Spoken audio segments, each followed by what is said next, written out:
కేవలం 7,999K up to 10 kgs వరకు బరువు తగ్గి అధిక బరువు నుంచి వచ్చే ప్రధాన సమస్యలను దూరం చేసుకోండి. విజయ్ దేవరకొండ తన గర్ల్ ఫ్రెండ్ కోసం వస్తున్నాడు. రష్మిక విజయ్ కి ఎంగేజ్మెంట్ జరిగిందన్న వార్తపై ఇద్దరు స్పందించడం లేదు. కానీ ఇద్దరి చేతికి రింగులున్నాయి.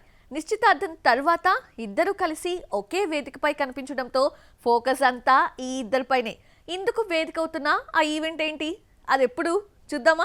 సీనియర్ లవర్స్ విజయ్ దేవరకొండ రష్మికకు ఎంగేజ్మెంట్ జరిగిందన్న న్యూస్ షికారు చేసినా ఒక్క ఫోటో కూడా బయటకు రాలేదు. లీక్ కాకుండా ఎంత జాగ్రత్త పడినా 2 సాక్ష్యాలు బయటకొచ్చేశాయి. ఎప్పుడూ లేనిది ఈ ఇద్దరు ఉంగరాలతో కనిపించడంతో ఎంగేజ్మెంట్ రింగ్స్ అంటూ సోషల్ మీడియాలో షేర్ చేశారు నెటిజన్లు. నేషనల్ క్రష్ రష్మిక తన ఇన్స్టాలో పెట్టిన వీడియోలో పెట్ డాగ్ కు థామా సాంగ్ వినిపిస్తూ కనిపించింది. ఎప్పుడూ లేనిది చేతికి రింగ్ ఉండడంతో లవర్స్ ఎంత సీక్రెట్ మెయింటైన్ చేసినా ఉంగరాలు వీళ్ల నిశ్చితార్థాన్ని బయటపెట్టాయి. ఎంగేజ్మెంట్ జరిగిన వెంటనే విజయ్ పుట్టపర్తి సత్యసాయిబాబా సమాధిని దర్శించుకున్నాడు.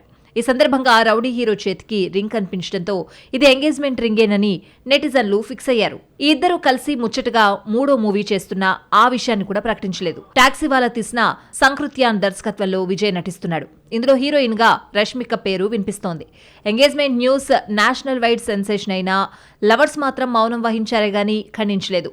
అవునని చెప్పలేదు. ఎంగేజ్మెంట్ తర్వాత థామా ద గర్ల్ ఫ్రెండ్ ప్రమోషన్లో రష్మిక పాల్గొన్నా ఎంగేజ్మెంట్ టాపిక్ రాకుండా జాగ్రత్త పడింది. అయితే the girlfriend success meet కు విజయ్ దేవరకొండ రష్మిక కలిసి వస్తారని తెలిసింది. విజయ్ దేవరకొండను the girlfriend pre release కు తీసుకొద్దామని అల్లు అరవింద్ ఓ ఈవెంట్ లో ఓపెన్ అయ్యాడు. అయితే సక్సెస్ మీట్ కు తీసుకొచ్చి సినిమాకు హైప్ తీసుకురావాలన్న ప్లాన్ లో మేకర్స్ ఉన్నారు. రష్మిక విజయ్ చాలా ఈవెంట్స్ కు కలిసొచ్చినా ఎంగేజ్మెంట్ తర్వాత ఒకే వేదికను పంచుకోవడంతో ఫోకస్ అంతా ఈ ఇద్దరిపైనే. నిశ్చితార్థం తర్వాత ఈ ఇద్దరి మధ్య బాడీ లాంగ్వేజ్ ఎలా ఉంటుందన్న ఆసక్తి నెలకొంది. The girlfriend success meet సాక్షిగా ఎంగేజ్మెంట్ అయిందన్న లీక్ ఏవైనా ఇస్తారో లేదో చూడాలి మరి.